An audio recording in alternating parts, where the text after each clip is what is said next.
নমস্কার, নিউজ 18 বাংলায় স্বাগত। খবরদার শর্মিষ্ঠা হাজির। 2011 রাজ্যে পরিবর্তনের ডাক নাকি এসেছিল সিঙ্গুরের মাটি থেকে। সেই সিঙ্গুর আবারও আলোচনায় চলে এসেছে এবং ঠিক কোন সময় এসেছে জানেন? 2024-এর লোকসভা ভোট নিয়ে যখন জোর প্রস্তুতি চলছে, প্রত্যেকটা রাজনৈতিক দল নিজেদের মতো স্ট্র্যাটেজি ঠিক করছে, ঠিক সেই সময় আবারও আলোচনায় সিঙ্গুরের প্রসঙ্গ। এবং সিঙ্গুরে ভারতীয় শান্তি দল নামে একটি গোষ্ঠী আদালতের দ্বারস্থ হয়েছে। তাদের বক্তব্য যে সুপ্রিম কোর্টের নির্দেশ অনুযায়ী যে জমি ফেরত দেওয়ার কথা এবং ক্ষতিপূরণ দেওয়ার কথা, তা নাকি রাজ্য সরকার দেয়নি। এত বছর হয়ে গেল, হঠাৎ করে এই সময় আদালতে মামলা কেন? নিশ্চয়ই তাৎপর্যপূর্ণ কোনো বিষয় লুকিয়ে রয়েছে, সেটারই খোঁজ নেবো। এবং তার পাশাপাশি আরো একটা বিষয় খোঁজ নেবো, যে জমির চরিত্র ফেরত আগের মতো করে দিতে হবে, মানে আগের মতন জমি ফেরত দিতে হবে, সেটা কি সম্ভব আর সিঙ্গুরের মাটিতে? চলুন তো একবার খোঁজ নিয়ে দেখা যাবে এবং সিঙ্গুরের মানুষ কি বলছেন এবং সত্যি কি রাজনীতি লুকিয়ে রয়েছে পেছনে।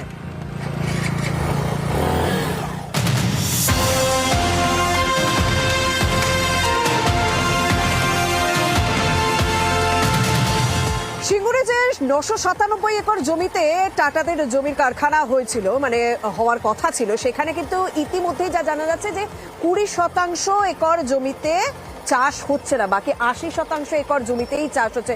আমি সেরকম কয়েকজন চাষির সঙ্গে কথা বলবো যারা সেই সময় অনিচ্ছুক ছিলেন, জমিদাতা অনিচ্ছুক চাষি ছিলেন, তাদের কি বর্তমান পরিস্থিতি, তাদের কাছ থেকে একেবারে সরাসরি কথা বলি। কারণ খবরদার শর্মিষ্ঠা নিজে কিছু থেকে কিছুই বলবে না, কারণ পুরো আসলে বাস্তব পরিস্থিতিটা তুলে ধরবো।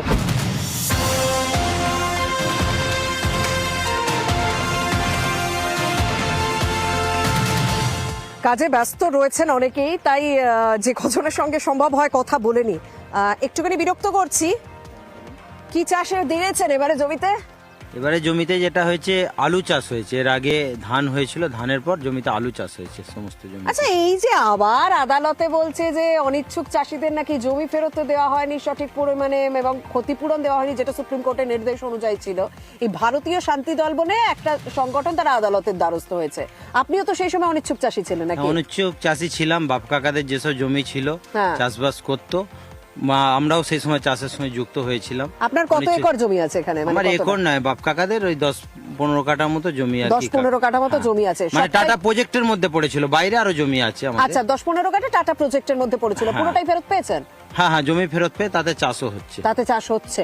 আচ্ছা, এই যে বলা হচ্ছে যে 80% জমিতে কি এখন চাষ হচ্ছে? কতটা জমিতে চাষ হচ্ছে? যতটা জমি ছিল 80%-এর বেশি চাষ হচ্ছে।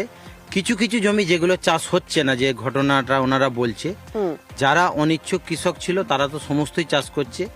যারা ইচ্ছুক কৃষক একটা কেস করেছে শুনছি। ইচ্ছুক কৃষক যারা বলতে কাদের বোঝায়? যারা দেখা যাচ্ছে এখানে চাষবাস করতো না, সেই জমিগুলো চাষিদেরকে ভাগে দেওয়া ছিল, তারা চাকরি সূত্রে কেউ কলকাতা বা বাইরে থাকে, সেই সব জমিগুলো যারা চাষ করতো চাষিরা, সেই জমিগুলো ফেরত পাওয়ার পর কিন্তু সেই চাষিগুলোকে জমিগুলোকে আর ফেরত দেওয়া হয়নি। কিন্তু আমি সিঙ্গুরে গিয়েও দেখেছি যে সত্যি কিছু কিছু জমি রয়েছে যেখানে এখনো পর্যন্ত বালি রয়েছে, কাকর রয়েছে, মানে কংক্রিটের যে দেওয়ালগুলো গাঁথা হয়েছিল, স্বাভাবিক পুরোটা তুলে নিয়ে যাওয়া মানে এখনো তোলা সম্ভব হয়নি। আপনার একজন কৃষক হিসেবে কি মনে হয় যে সেই জমিগুলোতে কি আবারও চাষ করা সম্ভব? মানে সেই জমিগুলো কি আবার চাষযোগ্য জমি করা সম্ভব? এখানে 997 একর জমি অধিগ্রহণ হয়েছিল। 90%-এর উপর জমি চাষ হচ্ছে এখন হচ্ছে। ব্যাপারটা হচ্ছে ওনারা আমি দেখেছি মাছের ভেড়িও হয়েছে। হ্যাঁ, অনেক জমিতে মাছের ভেড়িও, যারা মাছ চাষ করে মাছের ভেড়িও করেছে। ব্যাপারটা হচ্ছে দুর্গাপুর রোডের ফ্রন্ট থেকে আপনারা দেখছেন যে জমিগুলো চাষ হয়নি, ওগুলো ছোটখাটো কোনো শিল্পপতিদের জমি ছিল। যখন টাটারা অধিগ্রহণ করেছিল ওই জমিগুলোকে ওনাদের নিয়েছিল। সেই মালিকগুলো জমিগুলো ফিরে পেয়েছে। তারা তো এখানে থাকে না, তারা কলকাতায় থাকে বা কারো বাইরে বাড়ি। এবার তারা তো সেই জমিগুলো চাষ করার জন্য তখনও কেনে নেয়, তাদের ছোট কোনো শিল্প ছিল। এখন সেই জমিগুলো তারা ফেরত পাওয়ার পর কোনো শিল্প তারা করতে পারছে না, সেই কারণের জন্য সেই জমিগুলো পড়ে রয়েছে। তারা সেই জমিগুলো তো তারা চাষ করতে আসবে না। আপনার কি মনে হয় সেখানে কি ওই যেখানে চাষযোগ্য জমিতে এখনো পর্যন্ত চাষ করা সম্ভব হয়নি, সেগুলো আর চাষযোগ্য জমিতে ট্রান্সফার করা সম্ভব? হ্যাঁ, সম্ভব বলতে যখন অধিগ্রহণ করে শুধু তো ওইটুকু জায়গার উপরে শিল্পটা হয়নি, শিল্পটা 90% হয়ে গেছিল, শিল্পটাও কিন্তু 90% হয়ে গেছিল। তারপরেও জমি ফেরত দেওয়ার পর চাষিরা চাষ করছে। আমি যদি আমার জমিতে চাষ করার ইচ্ছা প্রকাশ করি, তাহলে আমার জমিতে আমি চাষ করতে পারবো। কিন্তু কেন সেই জমিতে সরকার তো বালি, কাঁকড়, ইট এগুলো মিশে আছে একেবারে গভীর অব্দি। না না, সেগুলো সেটা কি যে আছে, সম্ভব? সেই যে জমিগুলো আছে সেগুলো অ্যাকচুয়ালি জমি নয়, ওগুলো হচ্ছে খাস ল্যান্ড। আচ্ছা, ওগুলো হচ্ছে বাঁধের আপনার কি পাশে যে মনে হয় খাস এখন ল্যান্ড গুলো আছে। রাজনীতির জন্যই মামলা করা হয়েছে আদালতে? হ্যাঁ, রাজনীতির কারণে যে মামলাটা হয়েছে, রাজনীতির কারণে। কেননা এখানেও আমরা যেটা দেখছি, এই যে বিজেপির কিছু নেতার আগে সিপিএম করতে, এখন বিজেপি হয়েছে। যেমন আমাদের এই যে দেখছেন একটা হেভি ডিপটি কল, হ্যাঁ। আপনি দেখালে বুঝতে পারবেন, ওই যে সাদা রঙের হেভি ডিপটি কলে যেমন 100 বিঘের উপর জমি চাষ হয়, 150 বিঘের মতো জমি চাষ হয়। সেই ডিপটি কলটাকে ভেঙে নষ্ট করে দিয়েছে যাতে যাচ্ছে না আলু চাষ করতে পারে। কিন্তু সেটা আমাদের মন্ত্রী যিনি রয়েছেন এখানকার লোকাল মানে বিধায়ক, আপনাদের কাজে বাধা দেওয়া হয়েছে? হ্যাঁ, কাজে বাধা দেওয়া হয়েছে। লোকাল মন্ত্রী যিনি এখানে আছেন তিনি আমাদের আবার বেচারাম করে বাবু, তিনি আমাদের সহযোগিতা করেছেন ওনার উদ্যোগে, বা ইলেকট্রিক অফিস যে আছে ওনাদের উদ্যোগে আমাদের ওটাকে আবার সারিয়ে তোলা হয়েছে। তোলার পর আমরা আবার আলু চাষ আচ্ছা। করতে পেরেছি। ওনারা এইভাবে ভাবছে হয়তো আমরা ক্ষতি টতি করে এনাদের চাষ করতে দেবো না। সিঙ্গুর অ্যাকচুয়ালি হচ্ছে উর্বর কৃষি জমি, এখানে কৃষিই মানায়, এখানে শিল্প মানায় না।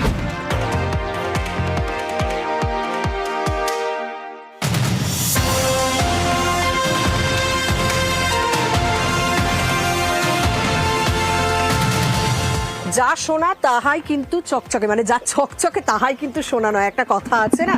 কারণ আমরা যে জায়গাটা দেখে এলাম সেখানে চাষ হচ্ছে, কিন্তু এটা কি পুরোটাই মানে টাটাদের অধিগ্রহণ করা যে জমির অংশ, সেখানে যত অংশ ফেরত দেওয়া হয়েছে পুরোটাতেই কি চাষ হচ্ছে? আমার মনে হয় না, কারণ আমি আরো একজনকে পেয়েছি, তার সঙ্গে কথা বলবো। আপনি কি ইচ্ছুক ছিলেন না অনিচ্ছুক ছিলেন জমিদাতা? দিতে চেয়েছিলেন না? না না, দিতে চাই, দিলে তাহলে এতদিন জমি থাকবে কেন? আচ্ছা জমি তো দিইনি। আচ্ছা, আপনার জমি ফেরত পেয়েছেন? জমি ফেরত পেয়েছি কিন্তু টাকা পাইনি আমরা। ও, ক্ষতিপূরণটা না, পাননি? না, ক্ষতিপূরণ আমরা পাইনি। কিন্তু যে জমি রয়েছে সেখানে আপনারা কি চাষ করতে পারছেন? চাষের যোগ্য জমি আর এখনো হয়নি তো। আচ্ছা। জমিতে তো খাদ এটা ওটা হয়েছিল, সেই পড়ে আছে জমি। যেহেতু কারখানা 90% তৈরি হয়ে গেছিল আমরা সেই সময় জানি, তাই প্রচুর জমির নিচে এখনো পর্যন্ত কংক্রিটের দেওয়াল রয়েছে, পাইপ রয়েছে, তার মধ্যে কি আপনাদের জমিটাও পড়ছে? হ্যাঁ, আমাদের জমি আছে, টিয়াল পাইপে পড়া আমাদের জমি আছে। আগে কি চাষ হতো ওখানে? ওখানে ধান হতো, আর একটা বড় জমি ছিল, সেখানে 2 বিঘের মতো জমিতে আলু, ধান, পাট, 3টে ফসলই হতো। মানে ওটা কি এক ফসলি জমি ছিল না? ওটা 3 ফসলি জমি। 3 ফসলি জমি ছিল। আপনার কি মনে হয় এখন জমি যে অবস্থায় রয়েছে সেই অবস্থা থেকে কি আবার আগের মতন জমি ফেরত পাবেন? মানে আগের মতন জমি পাওয়া সম্ভব? বলছে তো ওখানে জমি ভালোই আছে, আমাদের যে জমি 3 ফসলি জমি তো ভালোই আছে, ওখানে তো কিছু হয়নি। আচ্ছা, ওখানে জমি ঠিকই আছে, খালি এটা ওটা করে চাষ করবার মতো এখন পজিশন নেই। ইট পাটকেল ফেলে ভর্তি করে রেখে দিয়েছে। আচ্ছা আচ্ছা, মানে জমিটা পুরো নষ্ট হয়ে গেছে, এক কথা বলতে গেলে জমি নষ্ট হয়ে গেছে। জমিটা নষ্ট হয়ে গেছে। সেক্ষেত্রে রাজ্য সরকারের পক্ষ থেকে কেউ কিছু বলেছে? মানে আদালতের তো নির্দেশ ছিল আপনাদের জমিও ফেরত দিতে হবে এবং আপনাদের ক্ষতিপূরণও দিতে হবে, সেক্ষেত্রে কিছু বলা হয়েছিল? জমি ফেরত দেবার কথা, টাকা যেহেতু আপনারা জমি দেননি তাই ফেরত দেওয়ার কথা নেই, কিন্তু ক্ষতিপূরণ দেওয়ার কথা সেটা পাননি? না, আমরা সেটা পাইনি। আমার স্বামী তো মরে গেল, এসব জমি ফমি এটা ওটা চিন্তা করে তো সে তো চলে গেল। আপনাদেরও জমি ছিল? কত বিঘে ছিল? ওই 2-2.5 বিঘে মতন ছিল। 2-2.5 বিঘে 4 জমি ছিল। ভাই ছিল, শাশুড়ি ছিল। কি চাষ হতো ওখানে? সর্ষে হতো, আলু হতো। আপনারা জমি দিতে চাননি যেহেতু চাষ হতো? দিয়ে দিয়েছিলেন। তো এখন জমির কি অবস্থা? এখন ওই পোয়া ফোয়া পড়ে আছে, ইট পাটকেল সব পড়ে আছে, আবার তার হয়তো তার ফার আছে, আমাদের চাষ করি না। মানে চাষ করতে পারেন না? মানে আপনারা ইচ্ছুক চাষী ছিলেন, আপনারা জমি দিয়েছিলেন, তারপর জমি ফেরতও পেয়েছেন, জমি ফেরতও পেয়েছেন, কিন্তু জমিতে চাষ করতে পারছেন না। কি মনে হচ্ছে এই জমি কি আর চাষ করা সম্ভব হবে? কি করে চাষ করবে? বিম দিয়েছিল বড় বড়, আমরা স্বেচ্ছায় দিয়েছি। এই যে আবার আদালতের কাছে যাচ্ছে, ভারতীয় শান্তি দল নামে একটা দল গেছে আদালতে, যে যেভাবে জমি ফেরত দেওয়ার কথা সেই জমি ফেরত দিতে হবে, আগের মতো চাষযোগ্য করে দিতে হবে এবং ক্ষতিপূরণ দিতে হবে। কিন্তু হঠাৎ করে এই সময়টা কেন? আপনার কি মনে হচ্ছে মানে আপনাদের কোনো লাভ হবে এই আদালতে গিয়ে, না পুরোটাই এই ভোট আসছে বলে আবার চর্চা? আমার মনটা হয় কারখানা হোক একটা, এটাই আমি চাই। সব ছেলেরা পড়াশোনা করে এসছে, চাকরি ফাকরি করবে, এইটা আমার খুব আনন্দের।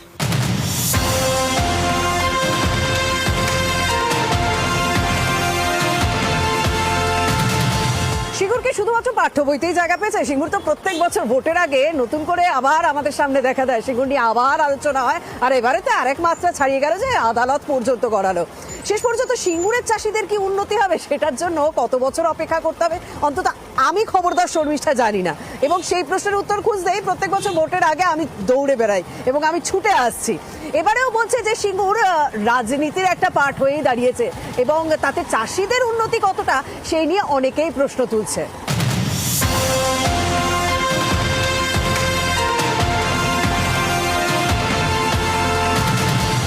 সিঙ্গুরের অলিতে গলিতে ঘুরছে খবরদার শর্মিষ্ঠা, কারণ সমস্ত পক্ষের বক্তব্যই তো আপনাদের সামনে তুলে ধরতে হবে, কারণ কোনো এক পক্ষের বক্তব্য নয়। আপনি কি ইচ্ছুক না অনিচ্ছুক চাষি ছিলেন? আমি সেই সময়? ইচ্ছুক চাষি ছিলাম। তার মানে জমি ফেরত পেয়ে গেছেন? হ্যাঁ, জমি ফেরত পেয়েছি। ক্ষতিপূরণ পেয়েছেন? হ্যাঁ, ক্ষতিপূরণ পেয়েছি। যে জমি ফেরত পেয়েছেন সেখানে চাষ হচ্ছে? না, চাষ হচ্ছে না তো। কেন? আমাদের জমিতে তো কনস্ট্রাকশন হয়েছিল, কনস্ট্রাকশন হওয়ার পরেই তো কোট ফোট হয়ে গেল, সব ভেঙে টেঙে দিল। সবচেয়ে দুঃখ যে আমার একটা যাত্রাদার জমিতে হঠাৎ করে যে মাটি কবে তুলে নিয়েছে আমরা তাই জানতে পারিনি। ওই দুর্গাপুর রোড থেকে দাঁড়িয়ে দেখে কাঁদতে হয়, এছাড়া আর কি আছে। আপনাদের কত বিঘা জমি ছিল? আমাদের টোটাল ফ্যামিলিটা হ্যাঁ।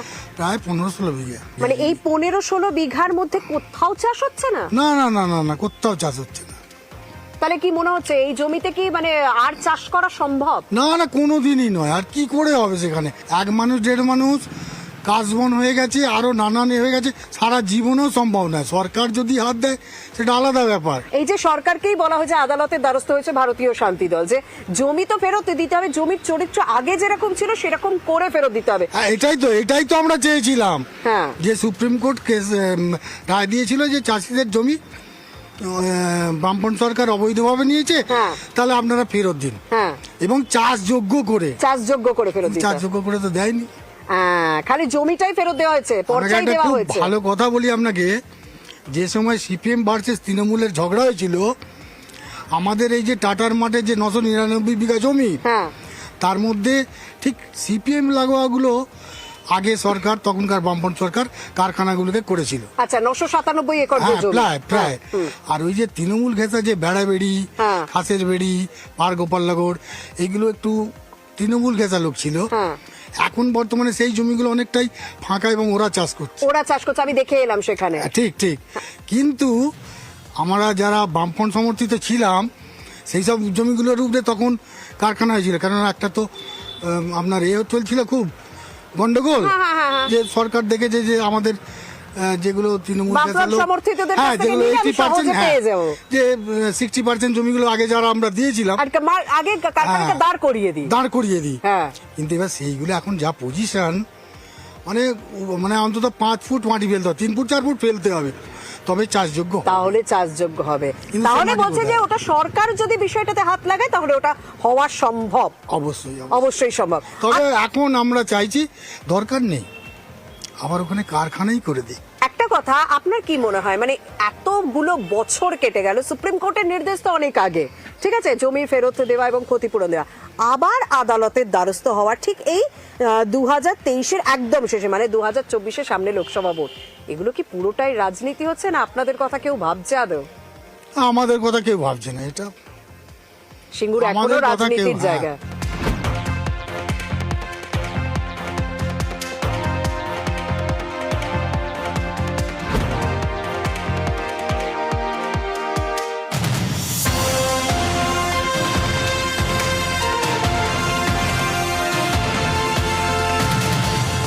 রাজনীতি যে শুধুমাত্র এই আমলেই হচ্ছে, মানে তৃণমূল কংগ্রেসের আমলে হচ্ছে তা তো নয়। রাজনীতি তো সেই বাম আমল থেকেই হয়েছে। মানে যখন টাটার কারখানা তৈরি হবে তখন জমিটা ভাগই করা হয়েছিল এরকম ভাবে। হ্যাঁ, ইচ্ছুক অনিচ্ছুক চাষিদের মধ্যে ভাগ তো ছিলই, কিন্তু সেই সময় ভাগ ছিল বাম সমর্থিত এবং তৃণমূল কংগ্রেসের সমর্থিত, এই তাদের মধ্যে জমি একটা ভাগ ছিল। মানে বাম সমর্থিত জমিগুলো তাড়াতাড়ি অধিগ্রহণ করে রীতিমতো কারখানা দাঁড় করানোর কাজ শুরু হয়ে গিয়েছিল।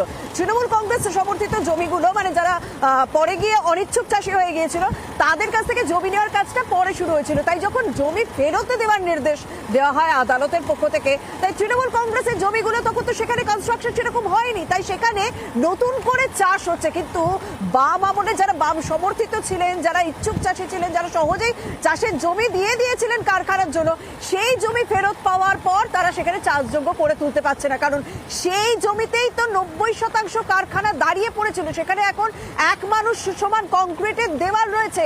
জমি তো ফেরত দেওয়া হয়েছে, কিন্তু যে নির্দেশ ছিল চাষযোগ্য করে জমি ফেরত দিতে হবে, সেটা তো হয়নি, যে কারণে আবার আদালত পর্যন্ত বিষয়টা গড়ালো। বিভিন্ন দিক তো উঠে আসছে, কারণ এক পক্ষের বক্তব্য না, বিভিন্ন পক্ষের বক্তব্য আপনাদের সামনে তুলে ধরছে, ইচ্ছুক অনিচ্ছুক চাষি এবং বর্তমানে চাষযোগ্য জমি কতটা হয়েছে এবং যেখানে এখনো পর্যন্ত চাষযোগ্য জমি হয়নি সেখানকার মানুষ চাইছেন কারখানা হোক, সেই সমস্ত দিকের বক্তব্য আপনাদের সামনে তুলে ধরছি। তবে সময় হচ্ছে একটা বিরতি, ফিরে আসছি বিরতির পর, সঙ্গে থাকুন।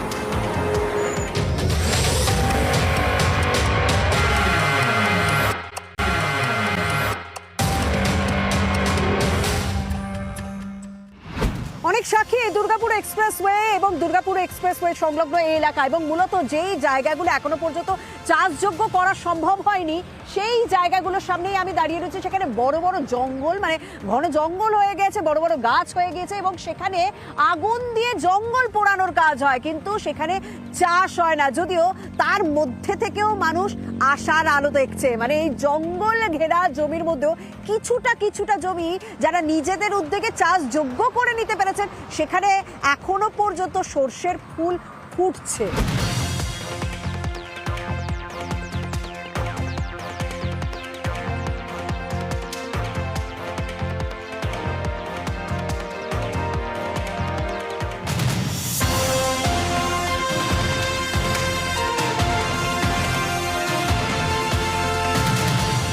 দু 2008-এর কথা যদি কেউ মনে করতে পারেন, মানে এই জায়গা থেকে কিন্তু টাটাদের অধিগ্রহণ করা জমি শুরু বলা যেতে পারে, এবং এখনো পর্যন্ত ইতি উতি ধ্বংস চিহ্ন পড়ে রয়েছে। মানে এই ধরনের পাইপগুলো এখনো পর্যন্ত কিন্তু মাটির নিচে রয়েছে বলে সেই জমিতে চাষ করা সম্ভব হচ্ছে না। এই তো কয়েকদিন আগে টাটা গ্রুপও তো গিয়েছিল জাতীয় আরবিট্রেশন ট্রাইব্যুনালে, এবং সেই জাতীয় আরবিট্রেশন ট্রাইব্যুনালে তারা গিয়েছিল কারণ তাদেরকে যেখানে কারখানা করতে দেওয়া হয়নি তার জন্য তাদেরকে ক্ষতিপূরণ দেওয়া হোক, সেই ক্ষতিপূরণের দেওয়ার কথাও কিন্তু সেই জাতীয় আরবিট্রেশন ট্রাইব্যুনাল বলেছিল। মানে এই মুহূর্তে দাঁড়িয়ে রাজ্য সরকারের অনেক দায়িত্ব, স্বাভাবিক সামনে ভোট রয়েছে, সেই সামনের ভোটের আগে এই জায়গাটা মানে সিঙ্গুর এখনো পর্যন্ত যথেষ্ট উপযোগী ইস্যু, মানে সব থেকে বড় ইস্যু হয়ে যাচ্ছে, কারণ বারবার এই আদালতের চক্করে পড়তে হচ্ছে এবং যেন এই সমস্যার সমাধান কোনোদিনও হয়ে উঠছে না।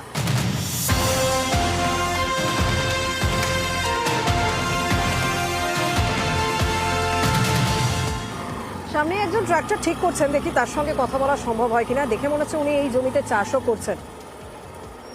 এখানে কি চাষ করছেন নাকি কিসের চাষ করছেন? এখন তো এই অফ সিজনে বড় চাষ করব। আচ্ছা, ধানের চাষ। তার মানে ধানের চাষ। কত বিঘা জমি আছে আপনার এখানে? আমার এখানে আছে বিঘা তিনেক। বিঘা তিনেক, মানে এগুলো তো সেই সিঙ্গুরের সময় দিয়েছিলেন তো, টাটা কারখানা দিয়েছিলেন তো? না দেননি, মানে এগুলো টাটার অধিগ্রহণের জমি নয়, জমি দিন, মানে আপনারা অনিচ্ছুক ছিলেন, আপনারা দেননি। আপনাদের যে জমিটা আছে সেই জমিতে কি টাটার কারখানার বিল্ডিং উঠেছিল না ওঠেনি? না, আমাদের জমিগুলো ওঠেনি, পাঁচিল দিয়েছিল, খালি পাঁচিলটা দিয়েছিল। হয়েছিল। হ্যাঁ, আচ্ছা, এখানে তো অনেক জমি পড়ে রয়েছে, অনেক জমিতে মানে সেট হয়ে গিয়েছিল, সেই জমিগুলো আর চাষ করা হচ্ছে না? না, হ্যাঁ সব হচ্ছে। দেখো অনেক জায়গায় যে দেখলাম যে পাইপ পড়ে আছে, সেগুলো সব পড়ে আছে, সেগুলো জঙ্গল হয়ে গেছে। হ্যাঁ, মানে ওর মধ্যে যেগুলো ওই সব ফর্সা করে দিয়েছিল, হ্যাঁ, সেইগুলো চাষ হচ্ছে। আচ্ছা, বা এমনি যখন আপনি জমি ফেরত পান তখন কি সরকারের থেকে আপনাদের চাষ যোগ্য করে ফেরত দেওয়া হয়েছে? হ্যাঁ, মোটামুটি যোগ্য করে, মানে খালি পাঁচিলটা ভেঙে দিয়েছে? হ্যাঁ, পাঁচিল ভেঙে ইট পাথর সব খুলে তুলে দিয়েছে। আচ্ছা, লেবার দিয়ে ওরা। আর বাকি জমিগুলোকে চাষযোগ্য করে ফেরত দেয়নি? না, সব বনলা হয়ে আছে। সেগুলোতে কি হচ্ছে এখন? ওই সব বন জঙ্গল পড়ে আছে, বন জঙ্গল হয়ে পড়ে আছে, দেখা যাচ্ছে সব। সব আচ্ছা, সব বেনাবন হয়ে আছে এখন। আচ্ছা, ওইগুলো কি আর চাষযোগ্য করে তোলা সম্ভব? সম্ভব, কিন্তু কে করবে, করছে কয়। মানে ওটা কিভাবে সম্ভব? ওই জমিটাকে যদি আমি চাষযোগ্য করতে চাই কি করতে হবে? ওকে সব লোক লাগিয়ে সব পাথর ইট তুলতে হবে, তারপর আবার মাটি ফেলতে হবে। মাটি না ফেললেও চলবে মোটামুটি, ঠিক আছে, ইট পাথর কোনো তুললেই হবে। আচ্ছা, সেটা করে দেওয়া হয়নি? না, না না না না না। আচ্ছা আচ্ছা, এই যে বারবার সিঙ্গুরের কথা আসে, আমরাও সাংবাদিকরা বারবার ছুটে আসি, তাতে এই সিঙ্গুরের মানুষের কোনো লাভ হয়, চাষিদের কোনো লাভ হয়? লাভ বলতে শুনুন, আমরা তো অ্যাকচুয়ালি চাষ করে খাই, হ্যাঁ, আমরা তো চাকরি ফাকরি করি না, হুম। যার জন্য আমাদের এই জমি নিয়েই চাষবাস করতে এই হচ্ছে। ভোটের আগে বারবার সিঙ্গুরের নাম কি একটু বেশি বেশি ওঠে? ওই সব রাজনীতির ব্যাপার যেটা হলে হয়। এই আদালতে ভারতীয় শান্তি দল বলে একটা দল গেছে, বলছে যে রাজ্য চাষযোগ্য জমি ফেরত দেয়নি, মানে যে জমি ফেরত দিয়েছে জমির চরিত্র ফিরিয়ে দিতে হবে এবং ক্ষতিপূরণ দিতে হবে, যে ক্ষতিপূরণ নাকি সবাইকে দেওয়া হয়নি। দেয়া মানে এইটা এই সময় যাওয়া মানে কি একটা ভোটের কোনো কারণ আছে? ভোটের কারণ আছে তো।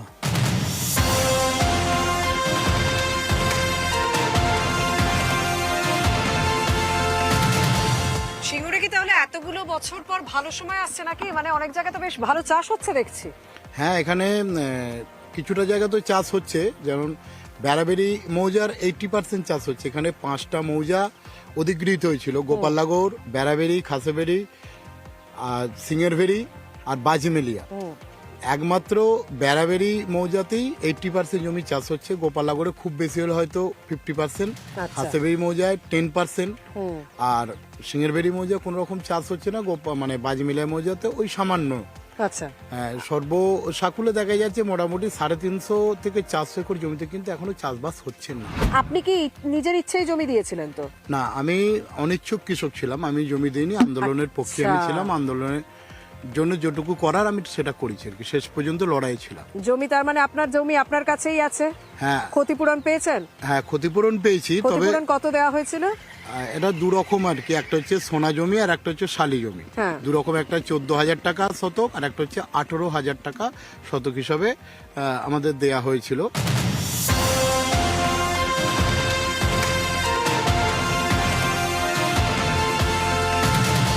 রাজনীতিতে সিঙ্গুর এখনো পর্যন্ত একটা বড় ইস্যু, কিন্তু যারা প্রচার করেন যে সিঙ্গুরে সবকিছু হয়ে গিয়েছে, সেই আগের মতন জমিতে চাষ হচ্ছে, সেটা যেমন ঠিক নয়। আর যারা প্রচার করেন যে সিঙ্গুরে কিছুই হয়নি, সিঙ্গুরের সব জমিতে এখনো পর্যন্ত জঙ্গল রয়েছে, সেটাও কিন্তু ঠিক নয়। কারণ আমরা দুপক্ষের কাছেই পৌঁছে গিয়েছিলাম, দুপক্ষের বক্তব্য তুলে ধরলাম। কিন্তু হ্যাঁ, একটা কথা মানতে হবে, সিঙ্গুর নিয়ে আরো বেশি সংবেদনশীল হওয়া উচিত ছিল, হয়তো আরো বেশি তাৎপর্যপূর্ণ পদক্ষেপ নেওয়া উচিত ছিল হয়তো রাজ্য সরকারের। না হলে বারবার এই ইস্যুটা আদালত পর্যন্ত গড়াতো না, আর বারবার এই ইস্যুতে শান দিতে পারতো না বিরোধী রাজনৈতিক দলগুলো ঠিক ভোটের আগে।